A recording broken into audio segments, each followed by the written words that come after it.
Hello my dear students.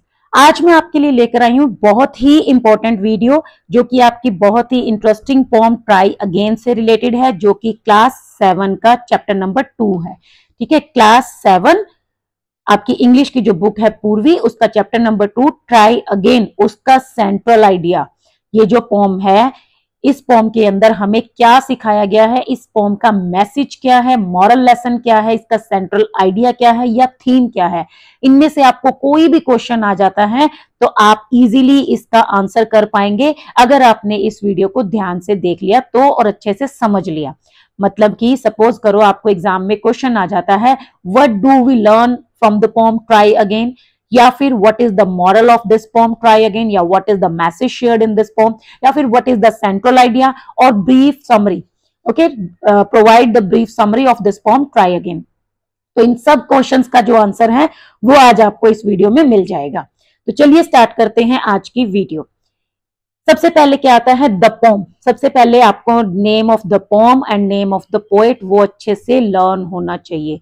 ठीक है, pome का नेम क्या है, ट्राई अगेन, एंड पोएट का नेम क्या है, एलिजा कुक। तो सबसे पहले आपको ये दोनों चीजें अच्छे से लर्न करनी है। आप फर्स्ट लाइन देखिए क्या है, the poem try again is an inspirational and motivational poem written by Eliza Cook. मतलब ये जो पोम है ट्राई अगेन, ये एक इंस्पिरेशनल पोम है, मोटिवेशनल पोम है, और किसने लिखी है, एलिजा कुक ने। यहाँ आप ध्यान से देखिए, ट्राई का टी, अगेन का ए, एलिजा का ई और कुक का सी। ये जो लेटर्स होंगे ये कैपिटल होंगे। आप भी इनको ऐसे ही लिखेंगे, क्योंकि अगर आपने इनको ऐसे कुछ रॉन्ग किया तो आपके मार्क्स फालतू में डिडक्ट हो जाएंगे। और जो पोएट का नेम है उसको अच्छे से लर्न करके जाइएगा। ठीक है, तो ये जो पोम है एलिजा कुक ने लिखी है, और ये जो पोम है एक इंस्पिरेशनल एंड मोटिवेशनल पोम है। This pome teaches the value of प्रिजर्वेंस and determination.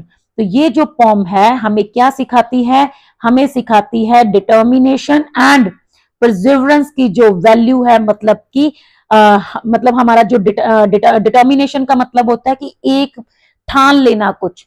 ठीक है, मतलब किसी चीज पे अड़े रहना कि हाँ मुझे ये काम करना ही करना है। तो ये जो हमारी क्वालिटीज होती हैं उनकी वैल्यूज हमें सिखाती है। दिस इज अबाउट, अब ये जो पोम है किसके बारे में है, how king Bruce of Scotland, की जो किंग ब्रूस थे स्कॉटलैंड के, he got inspired from a spider, कि कैसे वो एक स्पाइडर को देखकर इंस्पायर्ड हुए थे। अगर आपने पोम की एक्सप्लेनेशन अच्छे से सुनी होगी तो आपको याद होगा कि जो किंग ब्रूस था, जब वो बिल्कुल हार चुका था, तो वो अपने जब एक बैठ के सोच रहा था अपने थ्रोन के ऊपर, तब उसने एक नोटिस किया कि स्पाइडर जो है वो बार बार नीचे गिर रहा था, ऊपर चढ़ रहा था, फिर नीचे गिरता था, फिर ऊपर चढ़ता था, और एक बिल्कुल पतली से थ्रेड से लटका हुआ था। लेकिन फिर भी वो बार बार एफर्ट्स कर रहा था और लास्ट में वो अपने वेब तक पहुंच गया था। तो इस पे जो किंग ब्रूस है वो इतने ज्यादा इंस्पायर्ड हुए थे कि फिर उन्होंने डिसाइड किया था कि मैं भी एक ट्राई और करूंगा, और फिर वो हारा नहीं था उसके बाद। ठीक है, तो मतलब यहीं पर हमें जो है इसकी थोड़ी सी हमने जिस्ट बता देना है कि this poem is about how king Bruce of Scotland got inspired from a spider. आप इसको थोड़ा इनहांस कर सकते हैं कि he watched a spider trying again and again, and from the continuous efforts of the spider, king was also motivated and he decided to try once again। ठीक है, तो ऐसे करके आप इसको और भी एड ऑन कर सकते हो। नेक्स्ट क्या आता है, द पोएट एनकरेजेस। पोएट जो है वो क्या चीज एनकरेज करता है, readers to never give up. Readers को एनकरेज करता है कभी भी हार न मानने के लिए, कि हमें कभी हार नहीं माननी चाहिए। इवन व्हेन दे फेल और फेस डिफिकल्टीज, चाहे वो कभी फेल हो जाएं, चाहे उनकी जिंदगी में कितनी भी डिफिकल्टीज क्यों ना आ जाएं, कभी भी हार नहीं माननी चाहिए। ईच फेलियर, हर एक जो फेलियर होता है लाइफ में, should be seen as a chance to learn.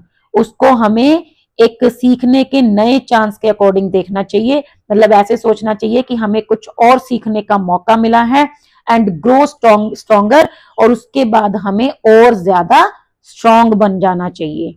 मतलब हार नहीं माननी चाहिए, लेकिन उससे सीखकर और ज्यादा जो है स्ट्रॉन्गर बन जाना चाहिए।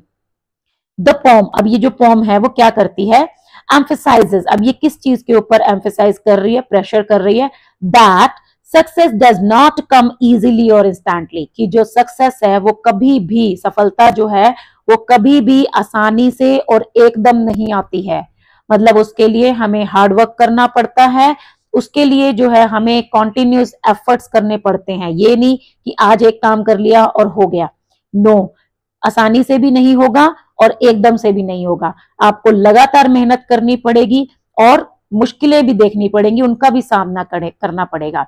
बट टू दोज, अब सक्सेस जो है वो किनको मिलती है? Who keep trying again and again without losing hope, जो बार बार ट्राई करते हैं बिना अपनी उम्मीद खोए, मतलब जो उम्मीद से हारते नहीं हैं और बार बार ट्राई करते रहते हैं, सक्सेस उन्हीं को मिलती है। द की मैसेज, अब इस पोम का जो की मैसेज है वो क्या है? इज दैट कंसिस्टेंट एफर्ट्स, की लगातार किए गए प्रयास, लगातार जो एफर्ट्स होते हैं, पेशेंस एंड जो धैर्य होता है, एंड अ पॉजिटिव एटीट्यूड, और एक जो पॉजिटिव एटीट्यूड होता है, will eventually lead to success. इन्हीं चीजों की वजह से फाइनली हमें सक्सेस जो है वो मिल जाती है। मतलब पोम का जो मैसेज है वो क्या है कि लगातार किए गए एफर्ट्स, पेशेंस और पॉजिटिव एटीट्यूड जो है, अगर वो हमारे पास है तो ये चीजें हमें एक दिन सफलता की ओर जरूर ले जाएंगी। Through simple and rhythmic language, हालांकि जो पोम की लैंग्वेज है वो काफी सिंपल है, रिदमिक है, तो इसके थ्रू, मतलब इसके जरिए the poet makes it clear, poet ने क्या चीज क्लियर की है? That number 1, everyone makes mistakes, की गलतियां सबसे होती हैं, कोई भी ऐसा नहीं है जो कभी गलती नहीं करता।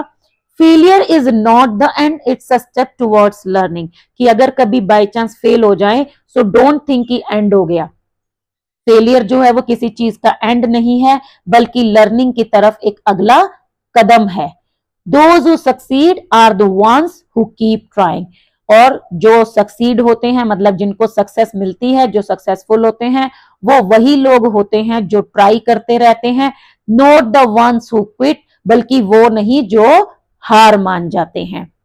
The pome builds a strong moral lesson, अब ये जो पोम है ये एक बहुत ही स्ट्रॉन्ग मॉरल लेसन देती है, और वो लेसन क्या है? If at first you don't succeed, try try again, अगर आप पहली बार में सक्सेसफुल नहीं होते हैं बाय चांस, तो दोबारा ट्राई कीजिए, फिर से ट्राई कीजिए, मतलब आप हार मत मानिए। कहते हैं ना कि try try but don't cry, कि हारना नहीं है, रोना नहीं है, घबराना नहीं है, चलते रहना है, बार बार ट्राई करते रहना है, तभी जो हमें सक्सेस है वो मिलेगी। ठीक है, मतलब कोई भी जो काम है वो पहली बार में या बिना किसी मेहनत के नहीं होता है। किसी भी काम को करने के लिए एफर्ट्स करने पड़ते हैं, मेहनत करनी पड़ती है, और फिर एक दिन जो सक्सेस है वो हमें जरूर मिल जाती है। तो ये था आपकी पोम ट्राई अगेन का सेंट्रल आइडिया, या आप इसको मैसेज या समरी भी कह सकते हैं। ठीक है, तो इसको आप अच्छे से लर्न कर लीजिएगा। Don't just copy the actual words, आप जो ये वर्ड्स हैं इनको एज इट इज कॉपी मत कीजिए, पहले इन चीजों को समझिए कि पोम में क्या बताया गया है, यहाँ पर हमें क्या चीज एक्सप्लेन करनी है, फिर उन्हीं चीजों को अपने वर्ड्स में जो है एक्सप्रेस करने की कोशिश कीजिए। ठीक है, तो ये होता है तरीका एक मतलब किसी भी चैप्टर को या किसी भी पोम को समराइज करने का। ठीक है, तो आई होप कि आपको ये वीडियो अच्छी लगी होगी। अगर अच्छी लगी हो तो प्लीज लाइक और शेयर जरूर कर देना अपने फ्रेंड्स के साथ, ताकि उनको भी सेंट्रल आइडिया जो है वो मिल जाए और वो भी अच्छे से एग्जाम के लिए प्रिपेयर हो सके। ठीक है, तो आज की वीडियो में तो बस इतना ही, मिलते हैं नेक्स्ट वीडियो में, तब तक के लिए थैंक यू, बाय बाय।